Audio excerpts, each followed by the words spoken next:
Governor Baker, thanks for spending some time with us.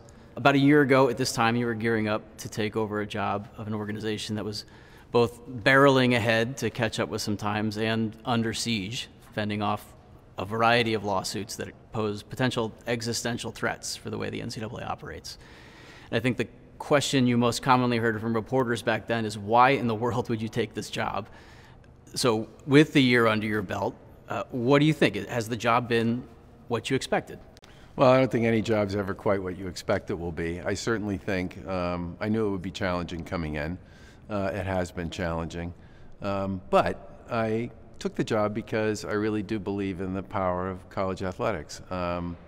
It's a place where literally millions of young people learn how to be resilient, learn how to be teammates, learn how to lead, learn how to get up when they get knocked down. I think it's one of the most powerful human potential development programs we've got. And as the father of two kids who played college sports, I played college sports. My wife was a gymnast in college. My brother played baseball in college. I really believe in what it's all about, and that's why I took the job. I didn't take it because I thought it would be easy. I took it because I knew it was in a pivotal period, and the goal here is to try to find a way, to solve the problem of an environment where you have an incredible number of schools and sports and teams that are really, really different, and figure out what the governing model is when you have that much difference between and among all the folks that are in it. You've had a busy first year. What would you say is the most important thing that you and your staff have accomplished thus far during your tenure? Well, there are a bunch of things, but if I had to pick a few, I would certainly say to move forward on the holistic student-athlete model in Division I around scholarship protection and guarantees and mental health services, and the implementation of the injury insurance program for student-athletes across all divisions if they get hurt playing their sport and they're still in treatment when they finish their eligibility or leave school. I think that one over time will end up being enormously important. I think the process of developing a database around sports fans of college sports has tremendous potential to both provide tons of additional exposure and opportunities for student athletes to play in front of fans. Will be a great thing down the road. I actually think it'll probably be the biggest database of women's sports fans in the world by the time we get to this time next year.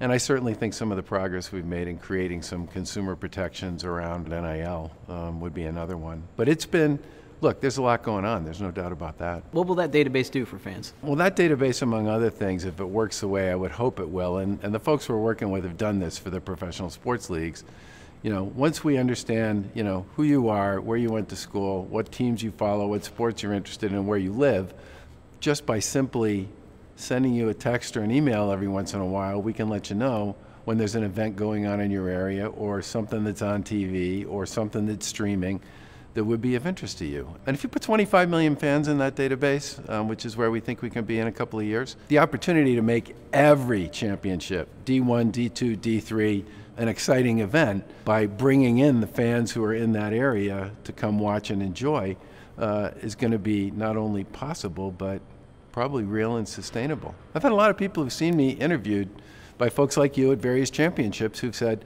I love that sport. If I'd known, how can I find out when women's volleyball, or how can I find out when basketball, or how can I find out when ice hockey's going to be played in my area so that I can go watch? Connecting those two things together, fans who are excited about college sports and the actual events themselves, I think there's a huge opportunity, and so far it's not one we've been able to take advantage of. You've also made a point of visiting all 97 conferences, seeing as much of the athletes in action as you can. The one person I think everyone in college sports hopes to see right now is Caitlin Clark at Iowa. Yeah, good luck with that. What are your thoughts on the impact she's having, not just on women's college sports, but women's sports in general right now with the way she's playing? Her basketball team's going to be playing here in Indiana on the 22nd of February, and if you want to go, good luck. And I think three things about this. I think, first of all, she's a generational player in terms of the way she plays, and she throws passes to places where there doesn't even seem to be anybody, and then somebody shows up at the last minute to pick it up and lay it in. She scored her record-breaking basket from the logo, which she said afterwards was important to her that she scored from the logo. She has a court sense that you just don't see except like once in a generation, and it's exciting for people to watch. And I think it's, look, the women's sports period have come so far over the course of the past 10, 15 years, and women's basketball in particular has come maybe the farthest of all, although there are a bunch of women's sports right behind them. And I think this is a moment in time. And I was talking to somebody the other day who is about my age, which means he's over 60. He's not that interested in sports to begin with. And he laid out Iowa's entire game from watching it on TV. And I literally, my jaw was dropping, and he looked at me and he said, "What?" And I said, "How many college basketball games? Not to mention how many women's college basketball games? How many college sports events have you watched in like the last 10 years? And he said, "Well, not many." And I said, "So what about this?" And he said, "Well, this was important. I wanted to watch this. It was awesome." I just think it's a great day, and she's a wonderful example of what happens when you're really, really spectacular at your craft. You hinted at this a little bit already, but as you head into year 2 of your time here, what are your top priorities for what needs to change in the coming year? Well, I would love to see us continue to make some progress around getting some of those NIL consumer protections in place. There's a lot of stories about student athletes for whom the lack of that transparency and accountability has created issues for them around making decisions for them and their families. I would like to see that database continue to grow and to be able to leverage that to enhance the championship experience, and even in some cases tournament experiences for a lot of our student athletes. I would love to figure out a way to take something that looks like my original proposal back in December to create kind of a subdivision, for lack of a better word, for some of the most highly resourced institutions in Division I, and turn that into a reality, both through the NCAA's governance process, but also at the end of the day, get Congress to enable something like that. Because the one thing we lack at this point in time, I think there's a fair amount of agreement that people would like to see the most highly resourced institutions do more for student athletes, and I believe those institutions would like to do more. The hard part's coming up with a framework that makes it possible. Let's talk about that proposal. It's got 3 main buckets that it falls into, right? Unlimited educational benefits that schools can provide to athletes. Schools would be able to pay athletes for their NIL rights directly. And then the third one, as you mentioned, is the subdivision. This is all D1, right? Division not D2, not Division D3. I. Yeah. And so those Division I's, or the wealthiest Division I schools, would have an opportunity to make some of their own rules in exchange for setting aside their minimum of $30,000 a year for at least half of their athletes, as long as they're following Title IX rules. Why is that plan the right place to start having a conversation for what college sports needs to look like in the future? Well, I think, first of all, it was a conversation starter. I mean, having come from the world I came from, which was politics, if you want to start a conversation, you make a proposal, and then you say to other people, what do you think? And that was the point of it, and it certainly has engaged a lot of discussion. And some of it's been really helpful, because I've had a bunch of people say to me, okay, that's like 50,000 feet. Help me understand like what actually happens at the treetop level around some of the rulemaking and some of the independence and some of the authority that would be wrapped into this subdivision. And I've had a bunch of people ask me a whole variety of questions, perfectly appropriate, around why we picked the sort of qualifications that we picked and why NIL on campus and all the rest. Part of the reason for NIL on campus was, and you referenced this, makes it much easier to deal with some of the reporting around Title IX, makes it much easier for schools to provide what I believe is the level of support they would like to provide to student athletes. And by the way, our SACs, our student athlete advisory committees, also would like to see schools more involved in this, because they think schools would be able to provide them with some of the guidance and advice that they need to make good decisions. So from my point of view, this was, let's start a conversation about how to think a little differently about D1 generally, and to create a framework that creates a more autonomous process for some of the more highly resourced institutions, with the idea that eventually we would probably have to get Congress to enable this to take place.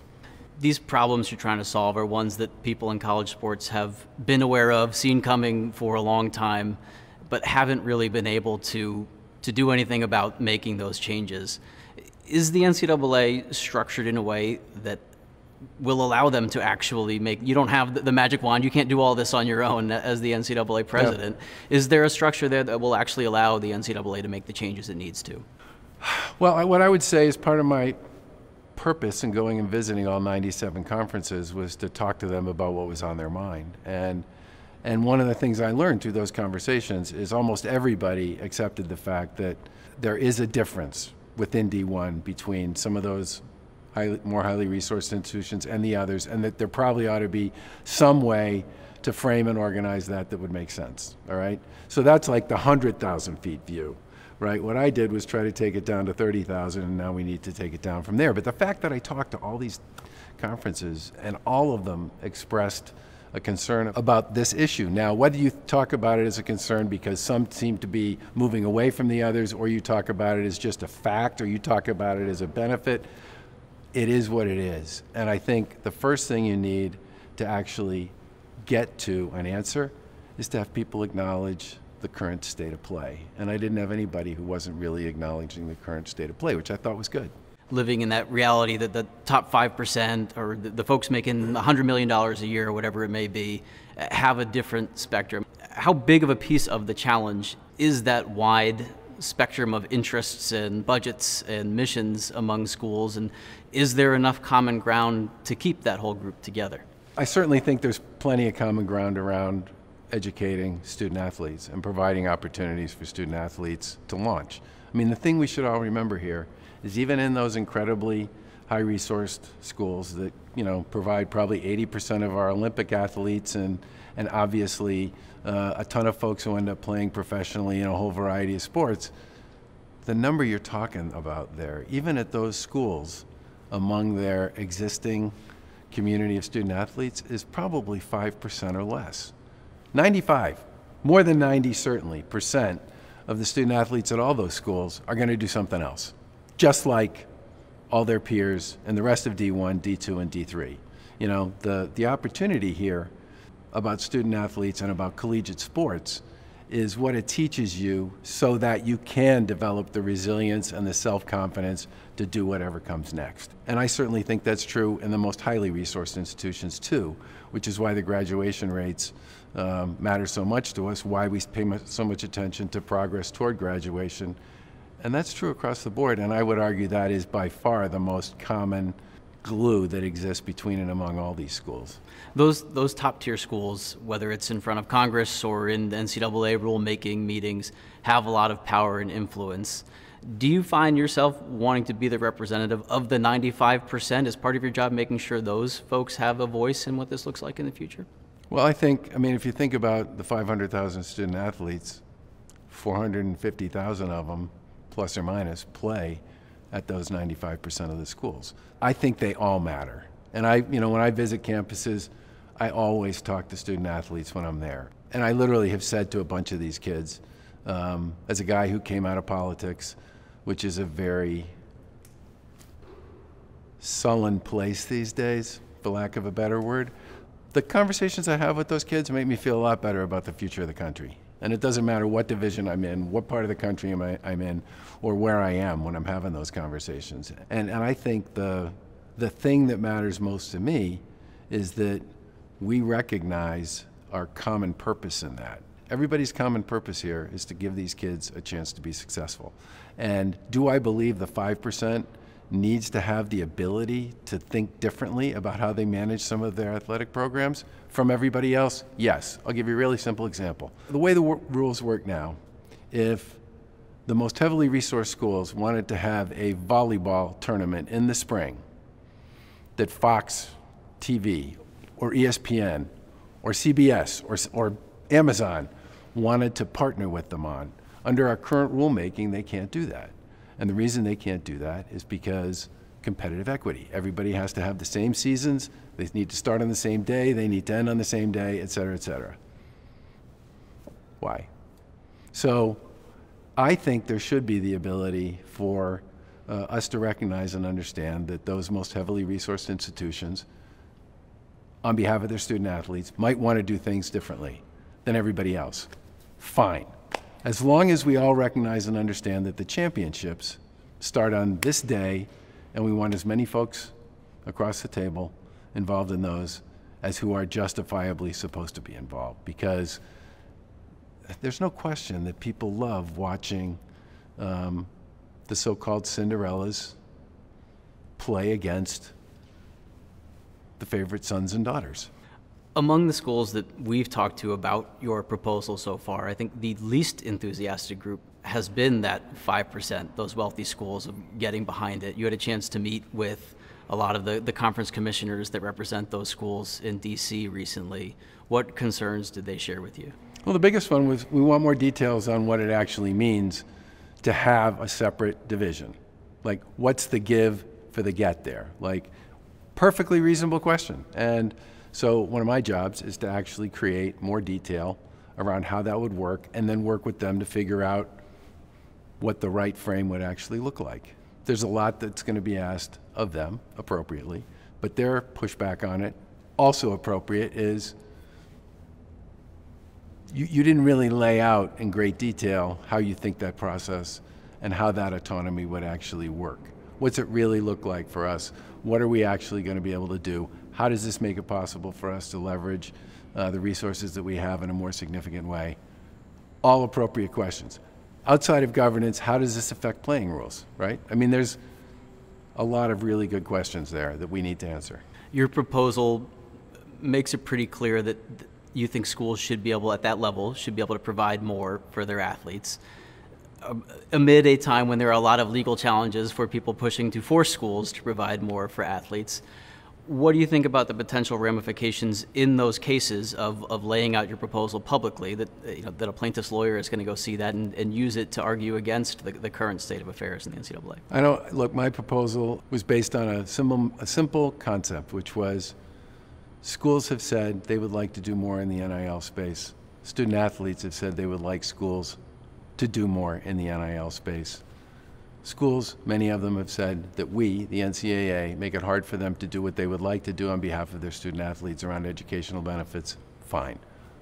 There's no must-do there. Those are enabling elements. Those simply make it possible to get rid of existing restrictions and make it possible for schools that want to do some of those things to do more. Now, can they work without Congress actually blessing those things?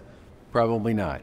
But I had a whole bunch of people in Congress saying to me at the same time, well, if it's not employment, then what's the answer? How do we give schools the ability to do more around NIL and enhanced educational benefits? And so the combination of the message I was getting from the schools, from Congress, and from others, which was, what does that look like? I said, well, it could look like this as a place to start the conversation. I don't believe it has much impact at all on the legal discussion. I think some of them like the idea of more autonomy, certainly, but it would cost in the neighborhood of, give or take, $10 million or so for a lot of those schools to fund the $30,000 piece that you brought up. Some of them came up with some other ideas about how to do it that I thought were pretty interesting as well. Is providing an increased power to those schools without a price tag attached to it a fair way forward? Would you be okay with that?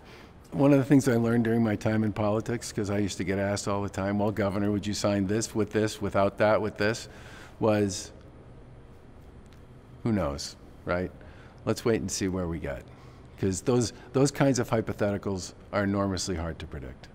I want to talk about some of those powerful conferences. The Big Ten and SEC have announced a kind of joint group. The SEC reported more than $850 million in revenue last year. The Big Ten is right in that same neighborhood. That's not that far off from the $1.2 billion, I think, in the NCAA's most recent fiscal report. Those conferences are only going to get bigger and richer in the coming year. Have they outgrown the rest of their peers in the NCAA?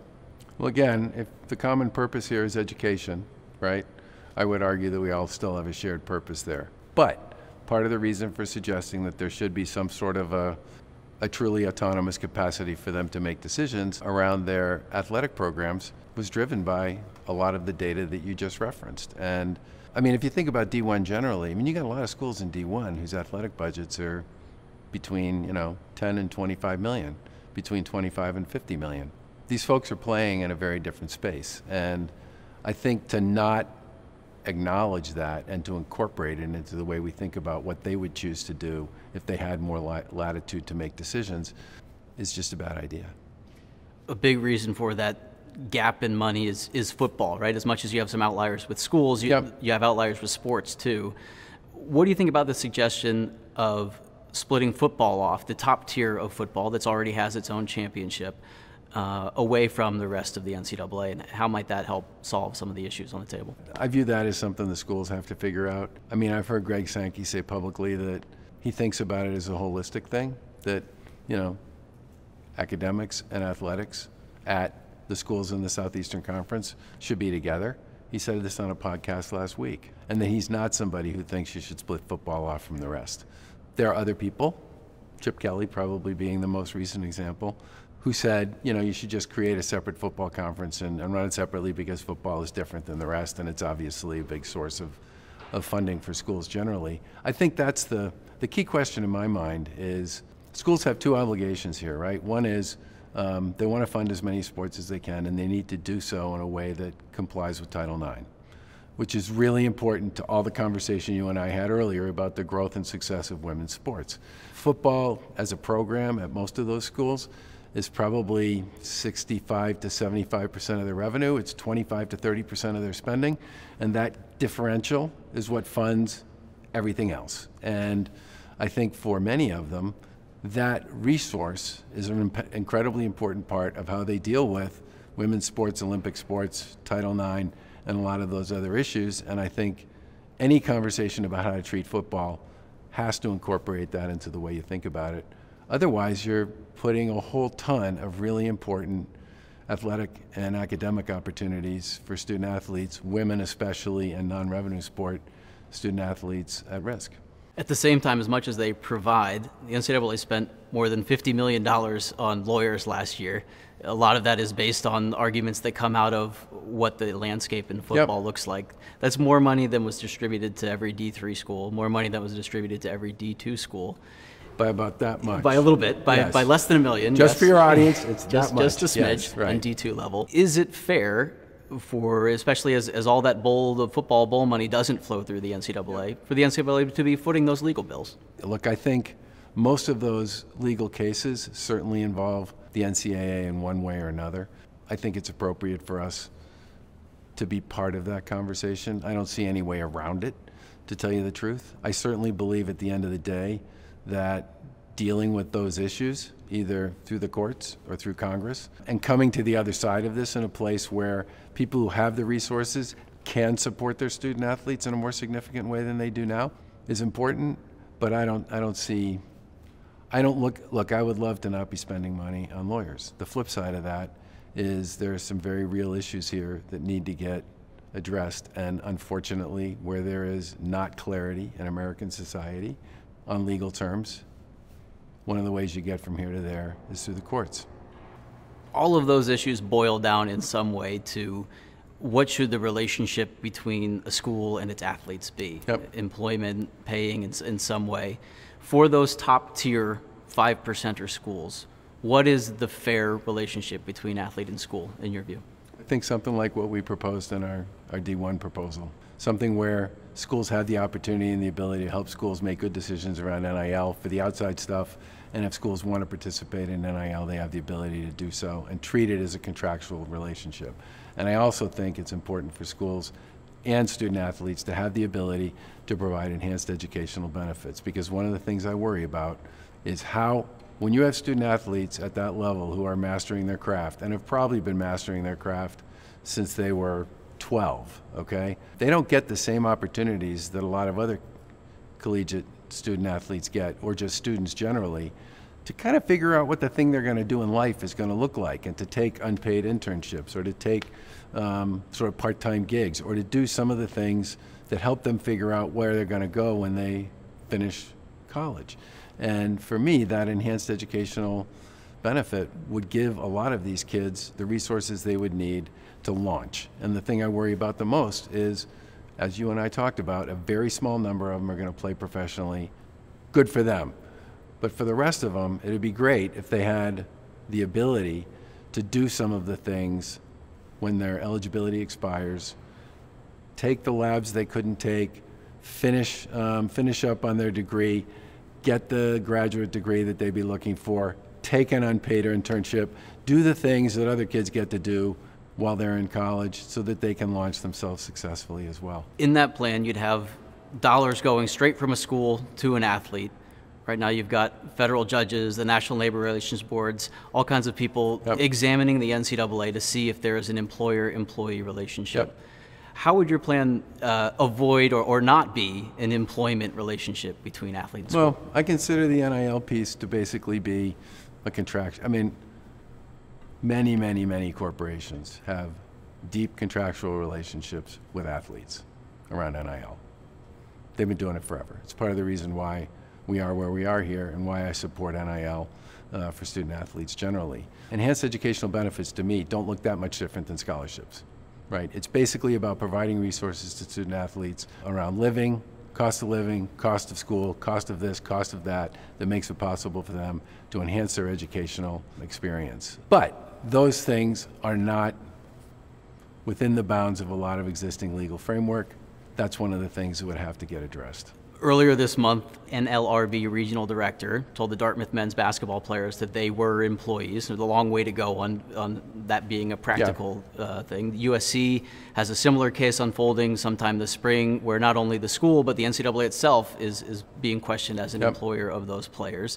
So let's step back for a second. And why is it bad for the NCAA or schools to be considered an employer and college athletes to be considered employees? Well, if you talk to any of the student-athlete advisory councils that we work with, which are elected by their peers on their campuses, they're unanimous about not wanting to be employees. And I can think of a whole bunch of reasons why they don't want to be. There aren't any Dartmouth basketball players on those councils. No, there aren't. That's true. I'm not going to speak to the legal issues associated with these cases. I have plenty of opinions on them, but I'm not allowed to share them, period. What I will say is most student athletes that I talk to, and that's not all student athletes, but the ones I've talked to, when you start digging down into the issues around how employment would work, how does my academic piece relate to my employment status? How does to my athletic status? Who's going to judge my performance? Is my coach going to become my supervisor? Where's HR fit into this? Is my scholarship no longer a scholarship?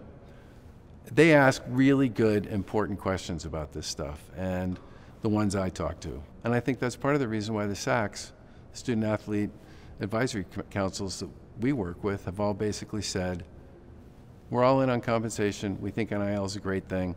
The enhanced educational benefits, that could be really important for many of us, but employment, that's not where they want to land. Outside of those advisory councils, there are other groups of athletes, other people trying to organize groups of athletes to ask for more. Some of those athletes certainly do want more or want to land somewhere different than what you've heard from those groups. What do you think about the future of collective bargaining or athletes organizing, even if it's not as a union, into some sort of players association? I think those sorts of things can be enormously positive. I mean, part of the reason we have SACs in the first place is to get advice and guidance from the voice of the student athlete about, I'll give you a good example of where sports betting.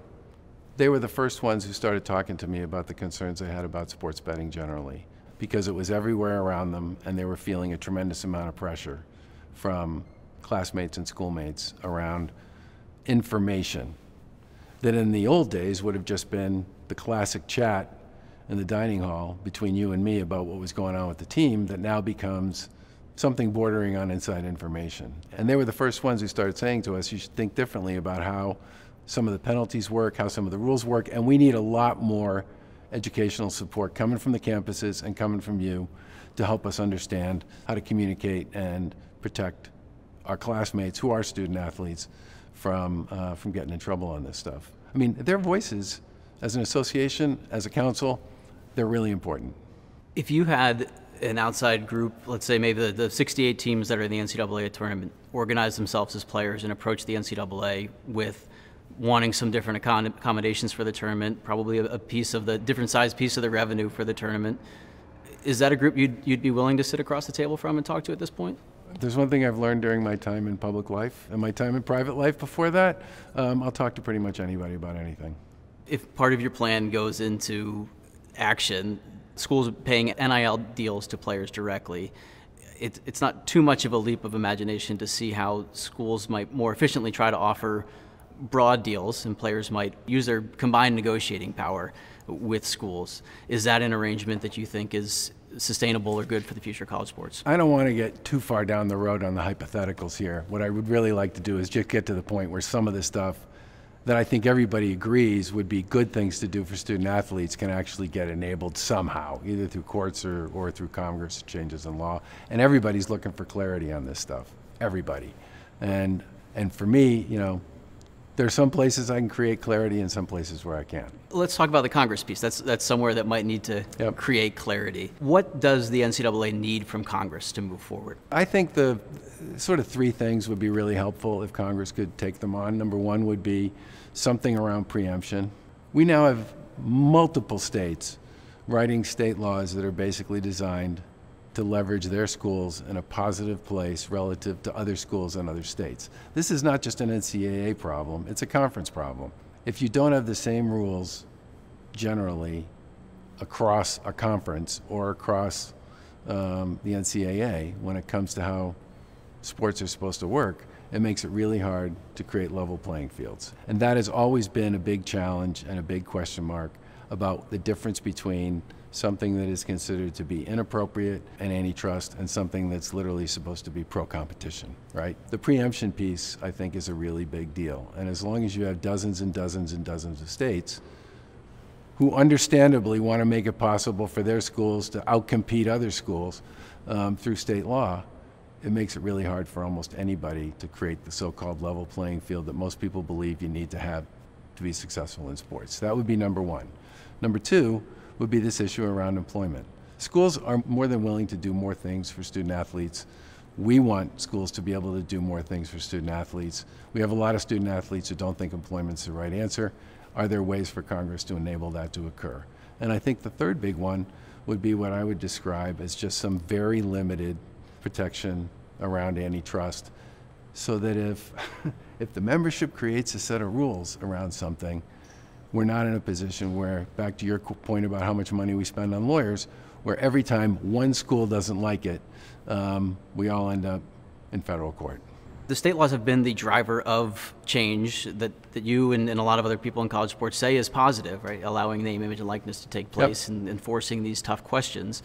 What impact might it have to eliminate that sort of competitive force from state to state that has driven this change in the past few years? Most of the kinds of laws we're talking about now are not so much about enabling schools to do more for student athletes. They're literally about, they're laws that say you don't have to comply with conference rules, you don't have to comply with NCAA rules. That's a little more aggressive and a little less competitive. It's been 3-4 years now that the NCAA has been asking Congress for help. Yeah. They're busy. An election Really? year coming up. Yeah, they've got other problems to solve. What evidence have you seen that leaves you optimistic that they might still help?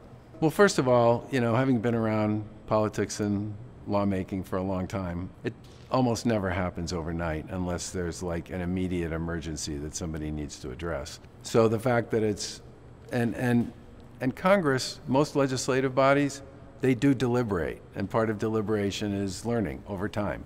The thing that I find most interesting about this, and the reason why I'm somewhat optimistic that something can happen, is most of the people who are doing the talking when you go visit members of the House and the Senate are the members themselves.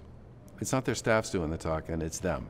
I can tell you as a former elected official, if somebody came in to see me about an issue that I didn't know much about and hadn't thought much about, I would let my staff do the talking, because I know when they walk out the door, if I talk, they're going to be telling whoever it is they run into what I said, right? Governor Baker said such and such, right? So the fact that you have so many members of the House and Senate, Democrats and Republicans, many in important positions relative to these issues, speaking on their own terms when you talk to them about these, asking really good questions, having their staff follow up and engage with us and with other folks across the conferences, says to me that there's a cadre in both branches of people who are pretty serious about this. Whether or not they can get it done, given all the issues associated with the narrow majorities that exist in both branches and the sort of look over their shoulder to 2024 and 25, look, I completely understand that. But, you know, depending upon where we are, if we don't get it done this year, we'll certainly have more examples about why it would be important to take on preemption and compensation and employment and some of these other issues in the next Congress. What's Plan B if Congress doesn't help? What's your BATNA, to use a Harvard negotiating term, the best alternative to a negotiated agreement? I do think some of these issues Congress will need to deal with at some point just to create clarity. There really isn't a path forward here. Court decisions are only permanent for as long as someone doesn't challenge one of them, right? So even if you head down that road, at the end, you're still going to need something to get done somewhere along the lines that actually says this is how this framework should work, and that's ultimately got to come from Congress. One of the big looming threats for the NCAA is the House versus NCAA case. I'm not going to ask you about the legal piece of it, but that's scheduled to go to trial in 11 months. Yep. Are there things that if Congress doesn't act in the next 11 months that the NCAA needs to do to make sure that it's still steering parts of this future rather than waiting for the next Congress or someone to act? Some of the stuff we are doing around NIL, around the consumer protections, and we are, one of the other elements within this proposal that's likely to get voted on in April is to give schools a lot more latitude to support student athletes around decision making with respect to NIL, which I think is really important as well. There are things we can continue to do around enhanced educational benefits, probably not as much as I would like. We can build a subdivision, which I think we should go ahead and do on whatever terms we can get one of those done, as long as it's within a legal framework. But I still think a lot of that stuff can be done and should be done. But in the end, to get kind of all the way to where we would like to go, we would need at some point to create some clarity around some of those other issues, or we're just going to continue to have to deal with those and continue to spend money on lawyers, which, as you point out, is not really something we all get up out of bed every day excited about. Along with standardizing some national laws and protecting athletes in a lot of ways, one of the impacts of a lot of the bills that I've seen proposed in one form or another in Congress would have an ultimate impact of slowing down players moving and thus eliminate some of their market power. I'm not much on that. I'm not. Look, I think some of this is about culture as much as it's about law, I think. And I've said this to a lot of people. You know, if you look at the number of students, collegiate students who transfer right now, last few years, COVID has something to do with this, right? A lot of kids didn't get a chance to visit campuses, including student athletes. It's hard to make a decision about where you're going if you can't actually visit the place, kick the tires, talk to people, go to class. So the classes of 24 and 25 either had no opportunity to do that or very limited opportunity. But that aside, kids transfer more now than they did 10 years ago, period, right? And non-student athletes transfer at a greater rate as a percent of their part of the population than student athletes do. So people talk about how much student athletes transfer now, right? Do they transfer more than they did 10 years ago? Yes. Do they transfer more than their peers who aren't student athletes? No. This is just one of those things that comes with the dynamic that's associated with the free flow of information and access to information and the ability for people to collect that information and make decisions. I mean, I went to college a million years ago, okay? The idea of transferring would have been a foreign concept. Why? Because what I knew about what was going on other campuses was based on the letters that I wrote to some of my friends who were at other schools and what they wrote back to me, and the occasional phone call that I might have that I had to pay for to actually connect with some of them somewhere else. Now, this was a very long time ago, but the point is still the same. When people say to me, student athletes transfer too much, my answer to that is they actually transfer less than students who aren't student athletes do, and kids just transfer more because they have more information, more data, and they're more impatient about a lot of things. When a history major transfers, it doesn't really mess up the history professor's future. When a college football player transfers, his coach and his team have ramifications to figuring that out. There have been, you mentioned Chip Kelly, Lane Kiffin, Yep. I think Rick Pitino have all talked about the want to put in some type of a salary cap or some type of restrictions on movement to restore a little bit more consistency on rosters. Do you think that that's an important thing for the unique nature of playing sports in college? I've had conversations with a bunch of coaches who didn't leave, okay? Didn't walk out on their contracts. One of the things I hear from kids when I talk to them about this issue is coaches walk out on their contracts. What about us? I've talked to a bunch of college coaches who are undeniably all about the kids and have a career to prove it based on the fact that they've only been in a couple, either in some cases one institution or in others maybe two, long stints.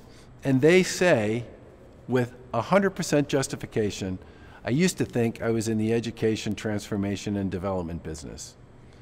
And I don't feel like I'm in that business anymore.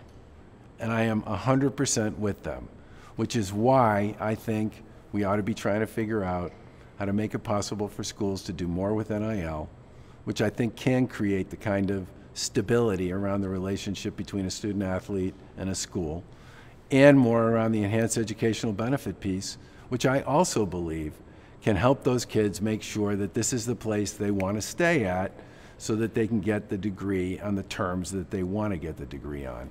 Part of my answer to that is to try to solve those two very real problems so that the coaches do have the ability to be the mentors and coaches and educators and transformational supporters of their student athletes that they would like to be.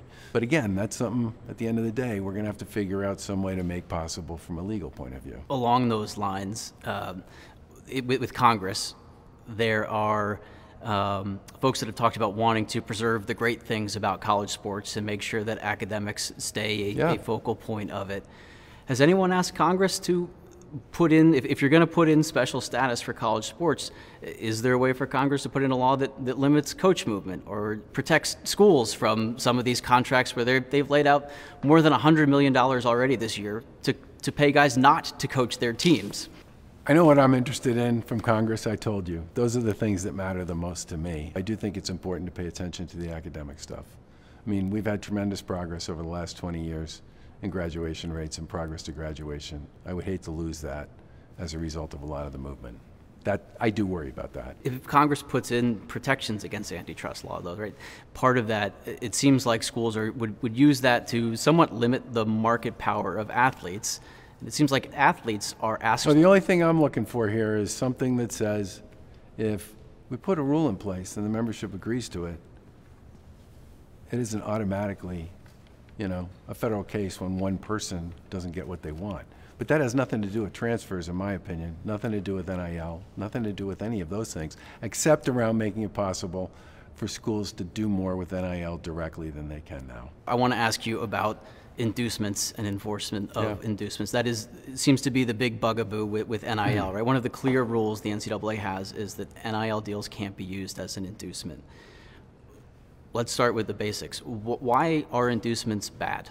I think because you're in a situation where you have kids making decisions about where to go that may not be based on whether or not it's the right institution for them. And I also think it makes it enormously challenging, as we are currently seeing in the existing NIL environment, for kids and families to figure out what the right choice is in the first place, because an enormous amount of information flows their way that may not in fact be accurate. When most of us weigh our next career options, we think about the paycheck, but we also think about the location and the colleagues and the opportunities to learn and grow and how it might set us up for the future. Yep. Why can't college athletes be trusted to balance all of that along with the inducement of potentially making some money and having some guarantee of what that money will look like? Well, I think most of what you just talked about on the back end, I think we're all for, which is giving kids the ability to make money off their name, image, and likeness, and to benefit from their abilities to perform the skill that they've developed over time. But most of us doing what you just described on the first part of your conversation there are doing it in environments where there are laws in place, like laws that make sure that people don't lie, don't misrepresent, don't tell people things that aren't true, and if they do, they pay a price for it. We don't have a lot of that at this point in time in college sports. And that's part of what our NIL proposals are designed to get at. You've made progress on trying to have consumer protections for athletes on that front. When you think about inducements, the way the system works now, and pretty much any college coach will tell you this, is they can sit an athlete down and tell them, we can't promise you what money we'll give you, but the last guy made $100,000 and you might be exactly the same as that guy, wink, nod, I'm not going to tell you what you can make. But essentially they're laying out an offer on the table. And you are being so kind here to a lot of what currently goes on in this space. You are wildly oversimplifying. That's the people who are doing it the right way. Based on the stories I've heard from kids, that is not the story that I hear when kids talk to me about this. They talk to me about getting pushed into the portal based on a commitment that was made, that there was an opportunity, wink, wink, just like you just did there, and they get in there and they find out there's 7 other kids who are just like them, and they're not the one that gets the gig, and then they lost their scholarship, and they have to figure out what they're going to do to actually try to complete their degree and maybe have a chance to continue to play. Well, this is my question. That is really different. Yes, what I was laying out was the ways you can do it within the rules, right? And a lot of people are breaking the rules. But my question then is, for those athletes that take that leap of faith into the portal or to a particular school without any guarantee on paper, wouldn't being able to have inducements and sign a contract ahead of time provide them with the consumer protections to at least go after a school legally if they renege on a promise? But we do have early signing, and we do have signing days. In terms of NIL deals, though? Well, I think the NIL deal is set up the way it probably should be, which is make the decision about the school that's the best school for you based on the academic opportunities and the athletic opportunities, and then figure out the other part. In reality, that's... Now, if we could ever... In reality, that's... So, not really what's happening, as you said right now, right? Is why ignore the reality of how this is working right now in hopes of it being an ideal? I'm not ignoring it. In fact, we have all kinds of cases that we've settled through negotiated resolutions and others that are pending. I think the most important thing here is let's deal with some of the issues around accountability and transparency and consumer protections first. But and if we then want to have a conversation about other stuff, about how this should all work, especially if we get to the point where we give schools the ability to do more in this space, I'm all in on that. But I think to just say right now that inducements are working really well, and it's just like what you or I get if we're out looking for a job, it's just a misrepresentation of reality. I don't mean to say they're working well. I guess the question is, would having a contract ahead of time before you have to commit to a school help them work better and actually help protect athletes from people reneging on promises? I don't know. One of the things on the table in the past couple of weeks that some of those big conferences have brought up is expanding the NCAA tournament or eliminating some automatic qualifying bids for smaller conferences. How do you feel about that? Most of the people who follow college sports think the NCAA tournament in basketball is perfect, right? So anything that's done to change it needs to be done with care and consideration. I certainly think there's an opportunity there to do more, to find a way to bring more teams into the tournament. And that's a conversation that the basketball committee is currently having. They started it last summer. They said they would have it. It's a transformation committee recommendation that they do so. But I think we may have more to say about that between now and the end of this year's tournament. It's going to depend a lot on some schedules, but it's obviously an issue that's very top of mind for everybody. I don't want to eliminate access. I think expanding the tournament is about expanding access. I think that's a better way to think about it than using it as an opportunity to restrict access, especially given the fact that so many people believe that part of what makes the thing great is everybody gets a chance to having play. the Cinderellas. Right. Who's going to be the 12 that's going to beat the 5? Who's the 13 that's going to beat the 4? Yeah. We spoke earlier about Caitlin Clark. She was involved in a scary incident with a court storming earlier. If you could decide the future of how that works in the NCAA, what would you like to see the future of court stormings look like? You know, it's not just true in basketball. We have the same issue in football. And Commissioner Sankey and the SEC actually issued I can't remember if it was guidance or a ruling that said, you know, you can't storm the field anymore because they had some incidents of the similar nature that occurred there. I totally get why people want to do this. You know, my wife was a cheerleader at Northwestern way back in the day, and she was a cheerleader at a point in time when they lost something like 50 games in a row in football, and she was there on the day they won a game, okay? They tore down the goalpost, took it all the way down and threw it into Lake Michigan. They were so excited. which is a story she tells with a certain amount of fondness. I think the risks, especially given the stakes involved for a lot of these young people, are pretty high. And I think to the extent if we could move away from this, I think it's a decision that's got to be made at the conference level, just given the structural differences that exist between and among all these different schools and the conferences that they're operating out of. I think it's certainly something people should be talking about and trying to figure out some way to make sure the student athletes themselves, can get off the field, off the court, whatever it might be, safely. Well, we could have sat here for hours and fired more questions at you, but thank you very much for taking the amount of time you did to sit down and talk about all this.